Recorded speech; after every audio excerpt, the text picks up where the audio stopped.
जिन्होंने 6 महीने में सचमुच उत्तराखंड में करिश्माई काम किया है। और इस करिश्माई काम की बात मैं इसलिए कह रहा हूं कि बहनों भाइयों, उत्तर प्रदेश का मुख्यमंत्री मैं भी रह चुका हूं। मैं तो कल्पना भी नहीं कर सकता कि 6 महीने के अंदर कोई व्यक्ति इतने फैसले कर सकता है। मैं उत्तराखंड की जनता से अपील करना चाहता हूं, बहनों भाइयों, नीयत और ईमान की कसौटी पर किसी को कसा जाना चाहिए। केवल घोषणा ही नहीं की है बल्कि उस पर अमल भी किया है। ऐसे आपके यशस्वी मुख्यमंत्री श्री पुष्कर सिंह जी धामी और उत्तराखंड में भारतीय जनता पार्टी जितनी तेजी के साथ अपने कदम आगे बढ़ा रही है और भारतीय जनता पार्टी का जो नेतृत्व कर रहे हैं उत्तराखंड सरकार के पूर्व मंत्री और भारतीय जनता पार्टी के प्रदेश अध्यक्ष श्री मदन जी कौशिक, सादगी और सरलता की मिसाल और हमारे साथ हमारे सहयोगी के रूप में, हमारे मित्र के रूप में रक्षा राज्य मंत्री की जो भूमिका निभा रहे हैं और भारतीय जनता पार्टी के भी जो प्रदेश अध्यक्ष रह चुके हैं ऐसे श्रीमान अजय जी भट्ट और हमारी आदरणीय सांसद जिनका परिचय कराने की मैं समझता हूं आवश्यकता नहीं है, श्रीमती माला राजलक्ष्मी शाह जी, श्री ज्योति प्रसाद जी गौराला इस यात्रा के संयोजक, श्री वीरेंद्र सिंह जी सह संयोजक, श्रीमती नीरू देवी प्रदेश मंत्री प्रभारी उत्तरकाशी, श्री केदार सिंह जी रावत। केदार सिंह जी रावत हमारे बहुत ही पुराने मित्रों में,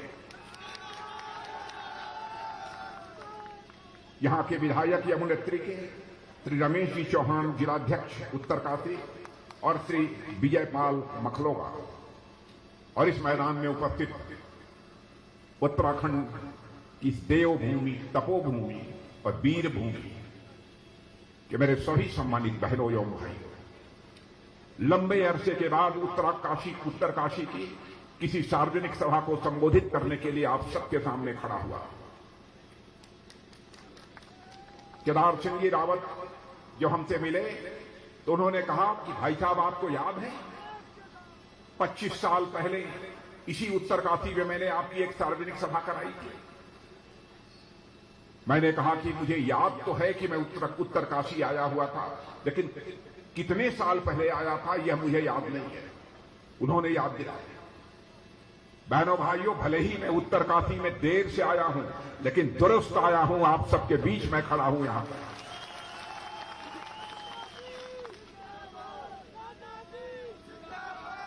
हम हिंदुस्तान में जहां भी रहे हों, जिस भी जिम्मेदारी का हमने निर्वाह किया हो, बहनों भाइयों, उत्तराखंड के प्रति जो हम लोगों के दिल में एक सम्मान है, इस देवभूमि के प्रति, और यहां के बहादुर सैनिकों ने जिस तरीके से सीमा की सुरक्षा में अपनी भूमिका का निर्वाह किया है, बहनों भाइयों, वह सम्मान केवल उत्तर प्रदेश की जनता में ही नहीं बल्कि हिंदुस्तान के किसी भी कोने में चले जाइए, यह उत्तराखंड के प्रति यह सम्मान देखने को आपको मिलेगा। अब चुनाव का समय आ गया है और आप जानते हैं कि चुनाव का चक्कर, चुनाव का चकल्लस कितना पेचीदा होता है। सारी राजनीतिक पार्टियां इस समय मैदान में उतर चुकी हैं और बहनों भाइयों, भारतीय जनता पार्टी हिंदुस्तान की सबसे बड़ी राजनीतिक पार्टी है। आज वह भी भारतीय जनता पार्टी पूरी दमखम के साथ चुनाव के मैदान में उतर चुकी है और मैं कहना चाहूंगा कि भारतीय जनता पार्टी, मेरे बहनों भाइयों, हिंदुस्तान की ही सबसे बड़ी राजनीतिक पार्टी नहीं है बल्कि दुनिया की सबसे बड़ी पार्टी का नाम है तो वह भारतीय जनता पार्टी। आज उस भारतीय जनता पार्टी की रैली में शिरकत करने के लिए इतनी बड़ी संख्या में आप सब यहां पर मौजूद हैं। लेकिन मैं यह कहना चाहूंगा, हमारा चरित्र है, हम जो कहते हैं वह करते हैं। जब से भारत आजाद हुआ है आपने देखा होगा आपके बीच भी बहुत सारे राजनीतिक पार्टियों के नेता आए होंगे, तरह तरह के आपको आश्वासन दिए होंगे, वादे किए होंगे।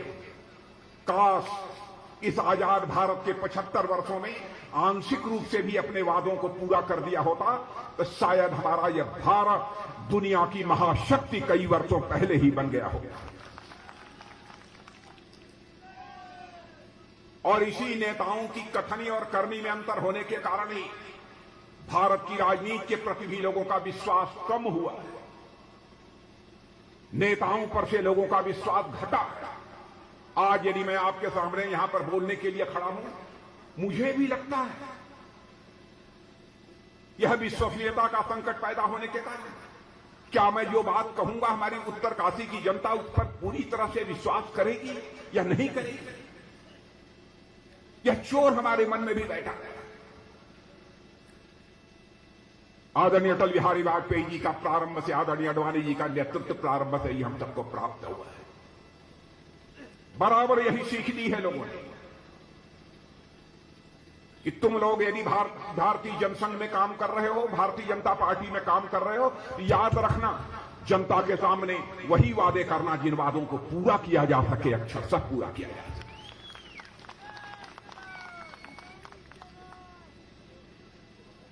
बहुत ज्यादा पीछे तो आपको नहीं ले जाना चाहूंगा, लेकिन 2014 से लेकर अब तक 7.5 वर्ष हो गए केंद्र में हमारी सरकार को काम करते हुए, हमारे यशस्वी प्रधानमंत्री आदरणीय नरेंद्र मोदी के नेतृत्व में। भले ही हमारा कोई विरोधी क्यों न हो, इस सच्चाई को उसे स्वीकार करना पड़ेगा। बहनों भाइयों, इन 7.5 वर्षों में अंतर्राष्ट्रीय जगत में भारत की साख बढ़ी है, भारत की प्रतिष्ठा बढ़ी है, भारत का मस्तक ऊंचा हुआ है। आपके उत्तराखंड के भी बहुत सारे लोग दुनिया के दूसरे देशों में जाते होंगे। कुछ लोग पढ़ाई लिखाई करने जाते होंगे, कुछ सैर सपाटा करने जाते होंगे। उनको इस बात की जानकारी होगी आज के कुछ वर्ष पहले भारत को अंतर्राष्ट्रीय मंच पर जिस गंभीरतापूर्वक लिया जाना चाहिए, लोग गंभीरतापूर्वक नहीं लेते। लेकिन आज आप मेरे उत्तराखंड इस वीर भूमि के रहने वाले बहनों भाइयों सीना ठोक कर कह सकते हो कि आज उस भारत के नागरिक हो कि अंतर्राष्ट्रीय मंचों पर आज भारत यदि कोई बात बोलता है तो दुनिया गंभीरतापूर्वक सुनती है और उस पर अमल करने की कोशिश करती है। योगा या आपकी देन है, उत्तराखंड जैसी इस तपोभूमि की देन है योगा। क्या कल्पना कोई कर सकता? कोई ऐसा भी भारत मां का लाल पैदा होगा कि हमारी योगा की पद्धति को सारी दुनिया में जन जन तक पहुंचाने में कामयाबी हासिल कर लेगा। संयुक्त राष्ट्र संघ में जाकर जिस तरीके से हमारे प्रधानमंत्री नरेंद्र मोदी जी ने योगा का बखान किया, यह योग भारत का है, भारत के ऋषियों और मनीषियों की देन है हमारी योगा। इससे क्या क्या लाभ होते हैं सारे विश्व ने इसे स्वीकार कर लिया। 178 देशों का समर्थन हमको संयुक्त राष्ट्र संघ में प्राप्त। क्या इस प्रकार का करिश्मा कभी आपने संयुक्त राष्ट्र संघ में देखा था? इसीलिए मैं कह रहा हूं अंतर्राष्ट्रीय जगत में भारत की प्रतिष्ठा बहुत बड़ी है। दमखम के साथ आज हम अंतर्राष्ट्रीय जगत में खड़े हैं और जो कहते हैं वो करते हैं, जैसा मैंने कहा। और आज जब हमारी विजय संकल्प यात्रा चल रही, आज समापन है। बहन भाइयों, विजय संकल्प यात्रा केवल इसलिए नहीं है कि हम आपसे वोट मांगे, वोट दीजिए, वोट दीजिए। आप मुझे जांचेंगे, परखेंगे, तौलेंगे। यदि हम आपकी कसौटी पर पूरी तरह से खरे उतरेंगे तो मैं जानता हूं कि हमारी उत्तराखंड की जनता इतनी ईमानदार जनता है, वह निश्चित रूप से भारतीय जनता पार्टी के कमल के फूल का ही बटन दबाएगी। विजय संकल्प यात्रा में हम आए हैं, हमारा भविष्य, हम भविष्य में हम उत्तराखंड के लिए क्या करने वाले हैं, मैं आज आपको बतलाकर जाना चाहता हूं। उत्तराखंड के लिए हम भविष्य में क्या करेंगे, कुछ सोच समझकर आदरणीय अटल बिहारी वाजपेयी जी ने उत्तराखंड राज्य का निर्माण किया था। मेरे बहनों भाई, वैसे का आदर्श राज्य बनाना चाहते थे और एक ऐसा राज्य बनाना चाहते थे, ऐसी तपोभूमि से बनाना चाहते थे कि दुनिया में रहने वाला कहीं पर कोई भारतवासी हो अथवा भारत की ओरिजिन का कोई व्यक्ति रहता हो, यदि उसके मन में आस्था श्रद्धा का भाव पैदा होता है तो अपना मस्तक टेकने के लिए वो उत्तराखंड की धरती पर जाए। एक ऐसा राज्य आदरणीय अटल बिहारी वाजपेयी जी बनाना चाहते। आदर्श राज्य का वह सपना पूरी तरह पूरा नहीं हो पाया। क्षमा कीजिएगा, इसके लिए केवल हम ही दोषी नहीं हैं।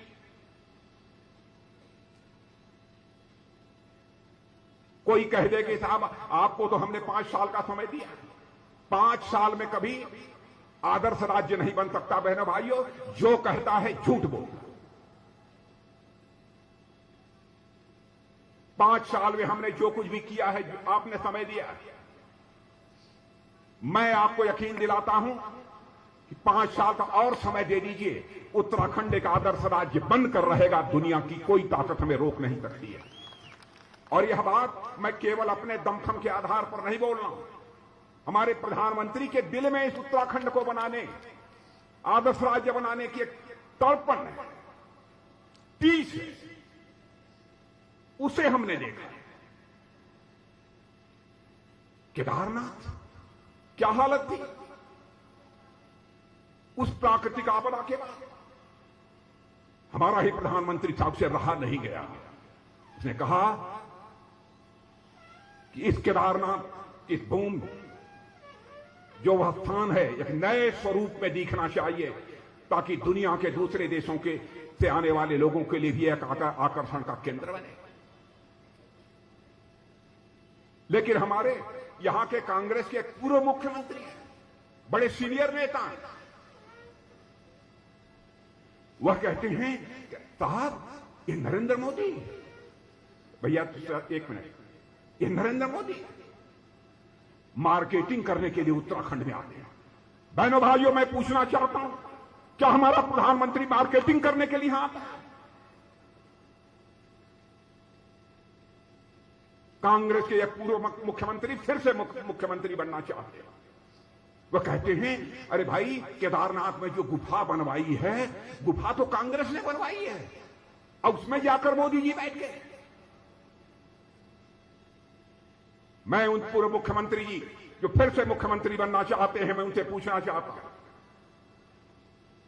यदि आपकी पार्टी ने, आपकी सरकार ने वह गुफा बनाई है तो साधना करने के लिए आप उस गुफा में बैठने की हिम्मत क्यों नहीं जुटा पाए?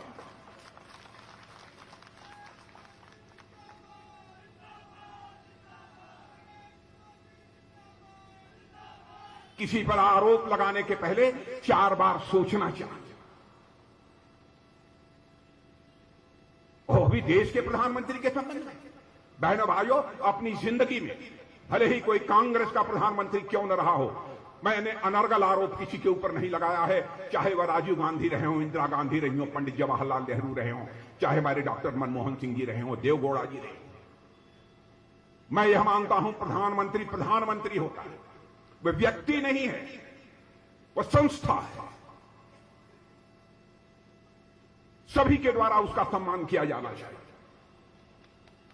हल्के फुल्के आरोप नहीं लगाए जाने चाहिए, क्योंकि लोकतंत्र में जब यह संस्थाएं कमजोर पड़ जाएंगी, बहनों भाइयों, तो लोकतंत्र को भी टूटने से दुनिया की कोई ताकत नहीं बचा सकती।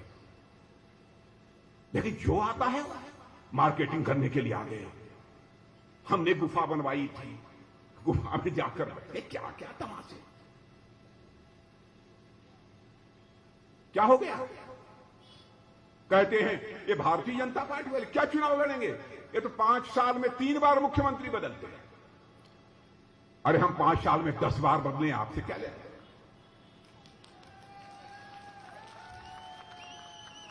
हम 5 साल में 10 बार बदले।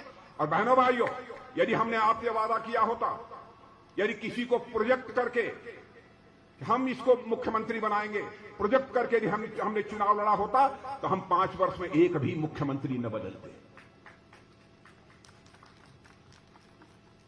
पार्टी ने चुनाव लड़ा, पार्टी का यह अंदरूनी मामला था। हमको जब लगा तो पार्टी ने फैसला किया और मुख्यमंत्री बदल लिया। हमारा कोई भी मुख्यमंत्री बुरा नहीं था, चाहे हमारे सिर्फ त्रिवेंद्र सिंह रावत रहे हों, चाहे तीरथ सिंह जी रावत रहे हों।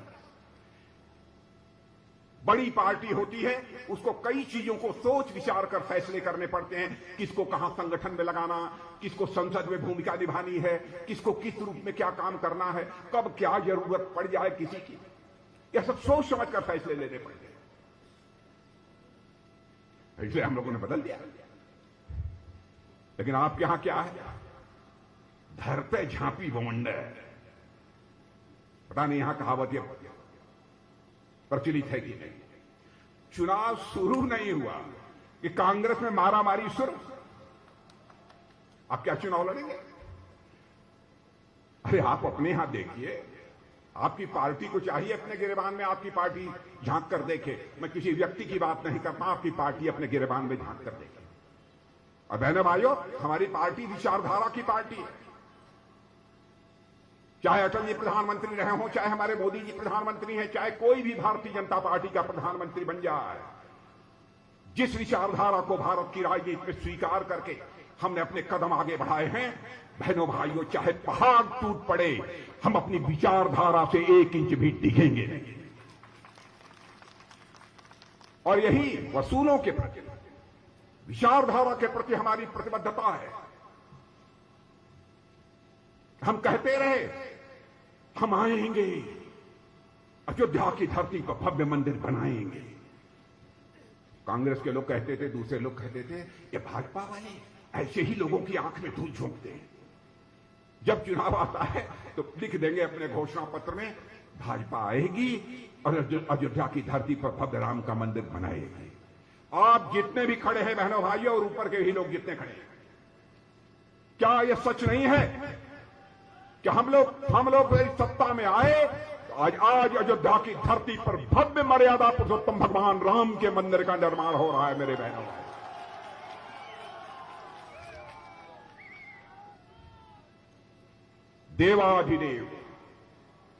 देवाधिदेव काशी विश्वनाथ, बाबा विश्वनाथ की यह भी धरती है, और जिस काशी से मैं आता हूं वह भी बाबा विश्वनाथ की धरती है। बहनों भाइयों, औरंगजेब ने जिस तरीके से काशी के विश्वनाथ मंदिर को तोड़ा था,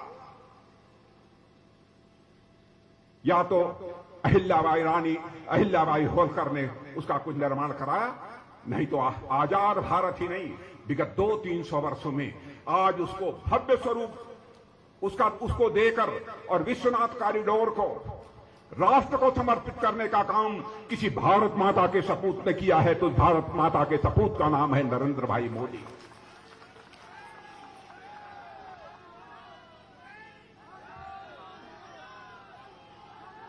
मैं कांग्रेस के मित्रों से कहना चाहता हूं, कृपया हमारा सुझाव है आपको, कांग्रेस के दोस्तों, आरोप लगाने के पहले 4 बार सोचिए। सोमनाथ का मंदिर, राजेंद्र बाबू हमारे राष्ट्रपति थे, भारत के पहले राष्ट्रपति। महमूद गजनवी ने आकर किस तरीके से मंदिर को तोड़ा था, लेकिन उन्होंने कहा कि नहीं, मंदिर बनना चाहिए, ठीक ठाक मंदिर बनाया। लेकिन उस सोमनाथ के मंदिर को भी भव्य स्वरूप देने का काम किसी माता के सपूत ने किया है, तो उसका नाम है नरेंद्र मोदी। बहनों भाइयों, कितनी दुख की बात है। कल वह पंजाब गए थे, वहां कांग्रेस की सरकार है। क्या आप कल्पना कर सकते हैं, भारत जैसे महान देश का प्रधानमंत्री जाता हो और उसकी सुरक्षा में चूक हो जाए, और उसके बाद भी कांग्रेस के लोग अनाप शनाप बातें करें। मैं आपसे पूछना चाहता हूं, मैं सभी से इसका जवाब मैं चाहता हूं, क्या बहनों भाइयों ऐसी कांग्रेस को क्षमा किया जाना चाहिए? मैं आपसे जवाब चाहता हूं, हाथ उठाकर बताइए कि क्षमा किया जाना चाहिए कि नहीं। मीडिया के लोग जरा पीछे देख लीजिए, लोगों की क्या आवाज है, यहां मत देखिए। मैं एक बार हाथ उठाकर बताइए, माफ किया जाना चाहिए।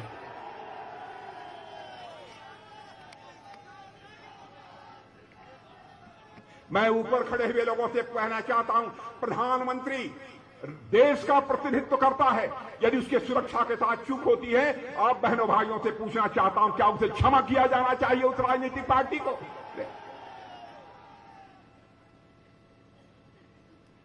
क्या तमाशा बना दिया। हम लोग भी मुख्यमंत्री रहे, ऐसी घिनौनी राजनीति बहनों भाइयों हम लोगों ने अपनी जिंदगी में कभी स्वीकार नहीं की। जो भी हम लोगों ने कहा है किया है।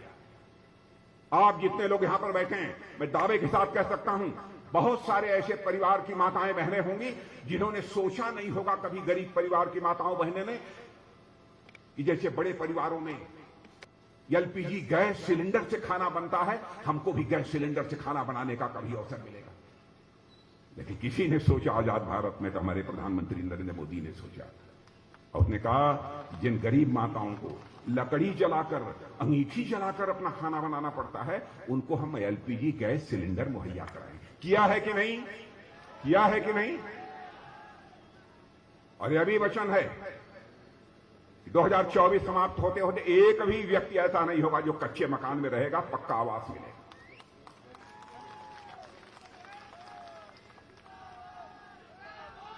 तीन चौथाई से अधिक काम पूरा हो चुका है। और उत्तराखंडवासी, मैं जानता हूं पर्वत की चोटियों पर भी लोग रहते हैं। हम लोगों की कोशिश यह है 2024 समाप्त होते होते या 2025 तक ऐसे हालात पैदा कर दिए जाएं, किसी भी घर की माता बहन को हंडी लेकर या पानी का बर्तन लेकर, सिर पर रखकर पानी का बर्तन, उसे अपने घर में पानी न लाना पड़े, बल्कि हर घर में नल पहुंच जाए और उसे नल के माध्यम से जल प्राप्त हो। और मैं केवल आपको स्वप्न नहीं दिखा रहा हूं, इसका पता लगा लीजिए यह काम हो रहा है कि नहीं हो रहा है।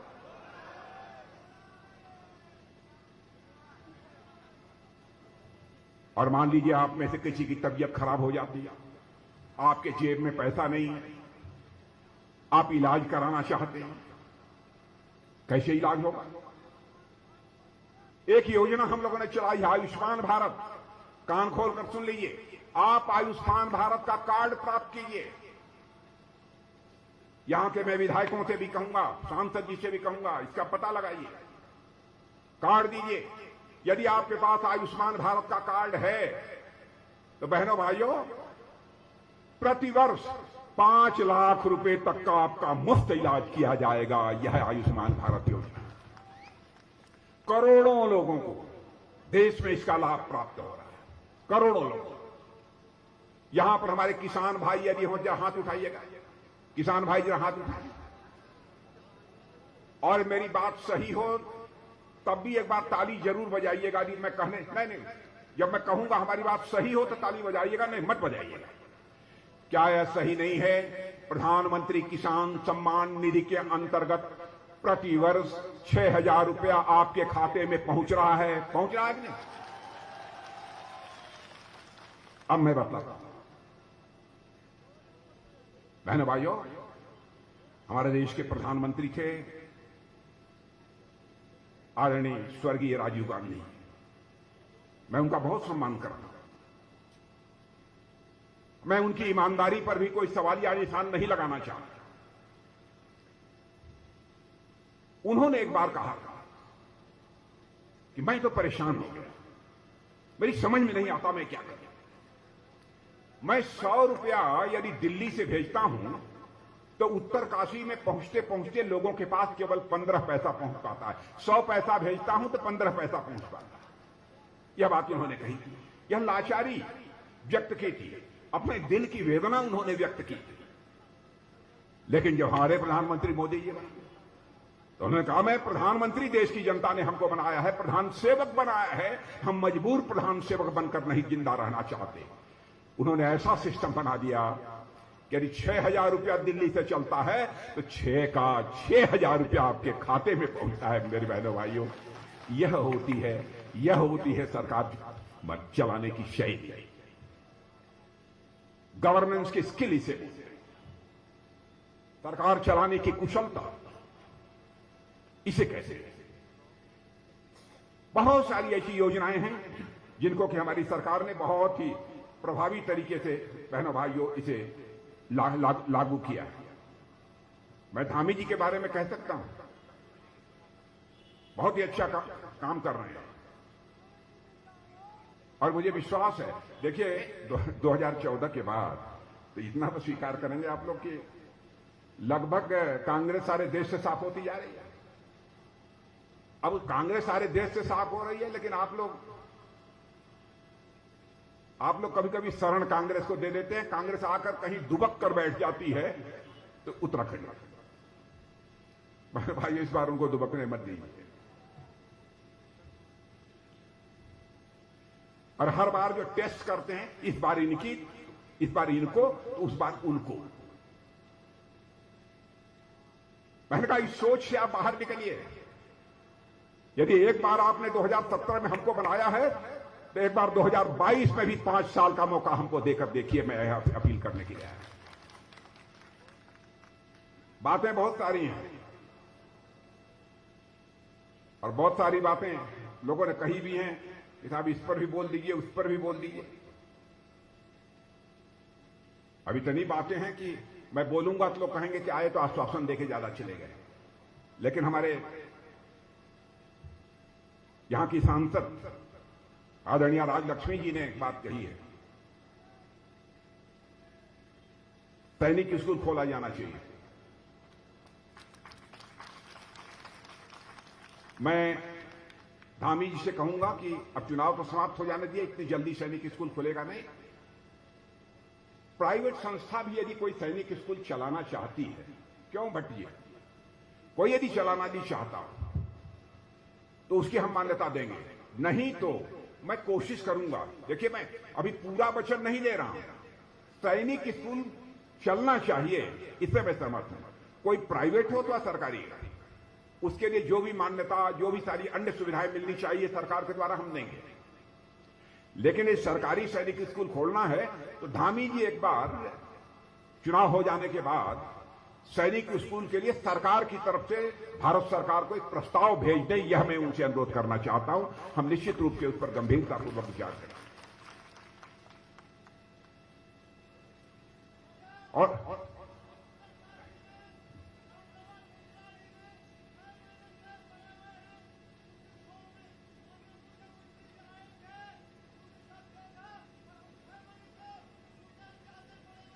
अच्छा,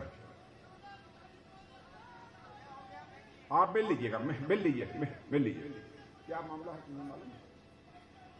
नहीं ठीक है, ठीक। नहीं ठीक है, हो गई बात, हो गई।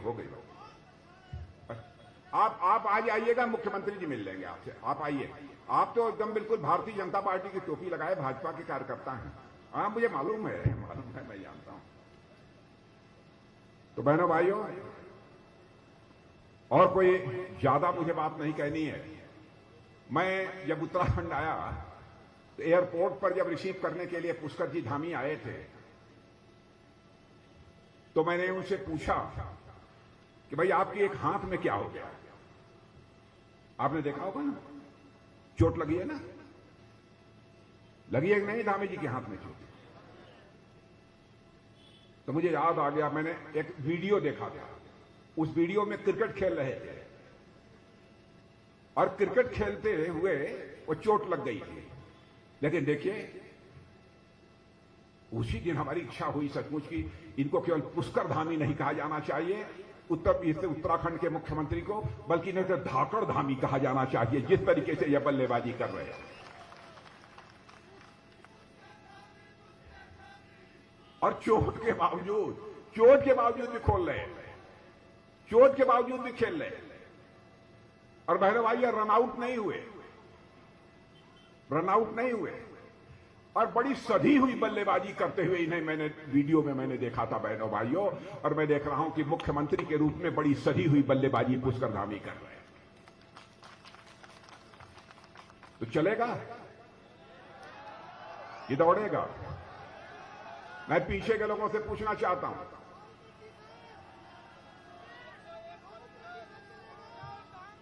बहनों भाइयों आपका समर्थन मिलना चाहिए। मैं बहुत ही विनम्रतापूर्वक शीश झुकाकर मैं आपका समर्थन चाहता हूं। हां, इतना मैं यकीन आपको दिलाकर जाना चाहता हूं कि बहनों भाइयों आपका मस्तक किसी भी सूरत में झुकने नहीं देंगे। आपका मस्तक किसी भी सूरत में झुकने नहीं देंगे। आपने देखा हमारे जम्मू और कश्मीर में पुलवामा कांड हुआ, उरी कांड हुआ। पाकिस्तान ने आतंकवादियों को भेज दिया और हमारे कुछ सुरक्षा के जवानों की उन्होंने कायरतापूर्ण तरीके से उन्होंने हत्या की। पहले भी होता था, पाकिस्तान से आतंकवादी आते थे, लेकिन सरकारें चुप्पी साध कर बैठी रहती थी, हाथ पर हाथ धरे बैठी रहती थी और हमारे सुरक्षा के जवान उन आतंकवादियों से जम्मू कश्मीर में लड़ते थे। लेकिन हमारे प्रधानमंत्री ने फैसला किया, जिस तरीके की कायराना हरकत पाकिस्तान के आतंकवादियों ने की है उसका मुंहतोड़ जवाब दिया जाना चाहिए। और आपने देखा कि हमारे सुरक्षा के सेना के जवानों ने पाकिस्तान की धरती पर जाकर आतंकवादी ठिकानों को सफाया करने में कामयाबी हासिल की। और इतना ही नहीं, जरूरत पड़ी एयर स्ट्राइक करके भी उनके आतंकवादी ठिकानों का सफाया करने में हम लोगों ने कामयाबी हासिल की है। बहनों भाइयों, हमने सारी दुनिया को संदेश दे दिया कि भारत अब कमजोर भारत नहीं है, भारत अब ताकतवर भारत बन चुका है। हम इस पार भी मार सकते हैं, जरूरत पड़ी तो उस पार भी जाकर मार सकते हैं। भारत के अंदर वह ताकत है, भारत के अंदर वह कुवत है।